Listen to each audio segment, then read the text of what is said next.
So the given name, which country they're from, the birthday, these are the basic documents.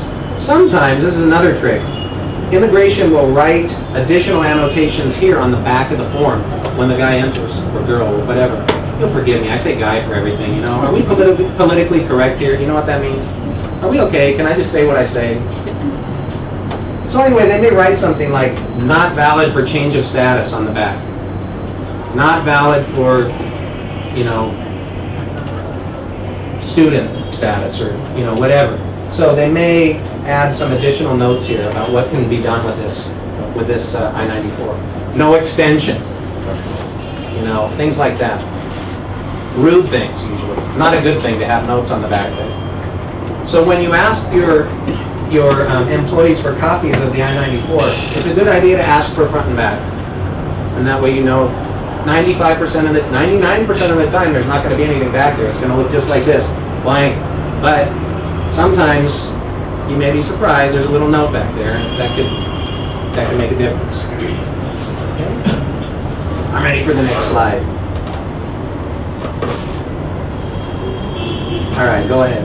Yeah, staple here. See that? They just staple that thing in your passport, leaving holes in your passport. How do you like that? It's kind of rude, huh? All right, so there's a portion that the immigration officials will keep, and then they give you the other portion stapled in the passport. Okay? So when your employee leaves the United States, what do they do with that piece of paper? Do they crumple it up and throw it in the garbage? No. What do? They give it back to the immigration guys at the airport. Even I'm going to give my little paper back to the immigration guy when I leave here. They're going to say, hey, he left before the day that he was supposed to. Good boy. But I believe there's no immigration while checking out of the country. They have to just drop that in the box. Yes, mostly they're not really checking. Supposedly there's a database somewhere that they keep track of this. So they just need to drop in the box. Right. The I-94. Right. It's nothing, there's no big ceremony when you give up your I-94. That's right.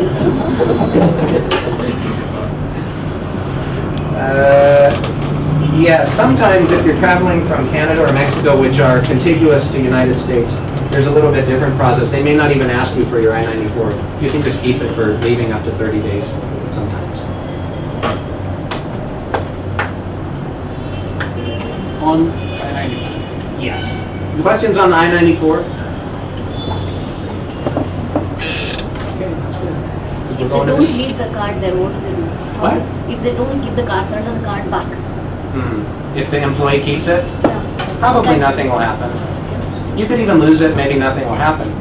But generally, it's advised to keep good track of that form. Because the record is not maintained when you goes out. It does not give. Right, there may not be a good record of when you left. To make sure that if you leave on time, especially, if you leave before you're supposed to, you want to turn that in, because then there's a record you left on time.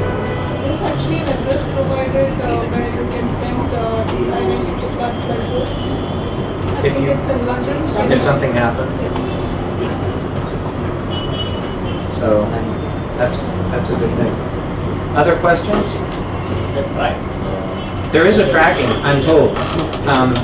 I don't think it's a very good database for them because people lose these I-94s and things happen. Maybe they don't even get them from the airport sometimes. But generally, I think they do try to keep track. And somewhere I'm told that you can give a printout of the days you were inside the U.S. based on these I-94 issuance and also when they are returned. So I'm told. Now the I-9. What's I-9? That's employer verification. This is a form that you probably will never see. Thank goodness. Okay? If you're in India, you're not seeing this form, I hope. But it's good to know, again, because why would you want to know about this form? Because you're going to hear about it. It's something that you should know as part of what you do. This is important, I think, to know the big picture. After you're all done with your work, preparing the visa paperwork, what happens next? Some of us care, some of us don't. I kind of do. I like to know. So once the individual comes to the U.S., there's a regulation that says that the employers must inform the government that the employee has proper work authorization. Okay. So that's been required for quite a few years now. Again, if your employee was hired after this day And most people that you work with were born after this day, so, okay. But anyway, if they're hired after this day, I-94 is required. This is, I think, not necessary here, but people who are rehired or whose status changes and things like this must re-verify their work authorization and provide additional or new documents to the employer showing that they are still valid to work or that there's been a change in status, something has changed. So who's responsible for the I-9? You? Lawyer. Me? The lawyer? The employer. The employer. The employer is responsible. And so generally, from day one of the employee's work or up to day 3, this form should be filled out.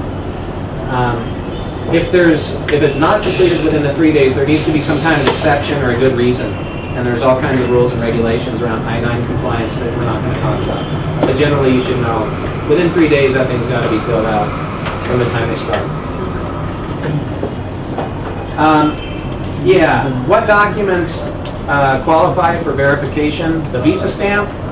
No. What do you think? What would qualify to show that the person actually had status? The I-94? Or an EAD card or something like that? These are documents that actually indicate work authorization. The visa stamp just says the person has permission to enter the U.S. It doesn't say they really came legally or lawfully or that they have the actual status that is given on the visa stamp. Maybe the immigration officer wrote B1 on that I-94 and they don't really have H-1B status. So all of that can be reconciled at this point when the employee starts working. There's lists on the actual form, which if we go to the next line, I think. Oh, this is kind of interesting. In the United States, there's all this political correctness, right? You can't ask somebody in a job interview if they have family or, which part of, the country they come from, because this could all give, makes them feel like prejudice, you know what I mean? In some way. So out of fairness, you're not supposed to ask these kinds of questions. I-9 is also like this. You're not supposed to ask the person really if they're a U.S. citizen or what their work authorization is. You're just supposed to say, show me your work authorization, show me your documents. Take a pic of this list, and then the employee gives something. The employer is not supposed to ask, hey, you look like you don't have work. You just came here, man. Show me your I-94. Hey, I'm a U.S. citizen. Don't talk to me like that, okay? I've been a citizen longer than you just because I look like an Indian over here. You know what I mean? This is why they don't, ask the questions. So they just have to pick off of the list. In one of the border towns in the US, immigration officials, 5 or 8 years back, I read in the paper, they arrested a guy who looks Mexican and took him to jail, in the immigration jail. Afterward, they found that he was the mayor of that small town.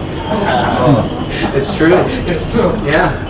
I mean, there are rules for a reason like this, it's partly to prevent this kind of thing, but it's also just to create a feeling of fairness, that's what we like to have generally everywhere. Okay, so I-9 should be kept for at least 3 years, but also it's kept indefinitely as long as the person is needing additional work authorization. Like if I have an expiration on my I-94, at the time that my I-94 expires, I will have to do a new I-9, a new extension of my visa status or something to show that I'm now current. So again, keep this document around for at least a year after the employee's said goodbye.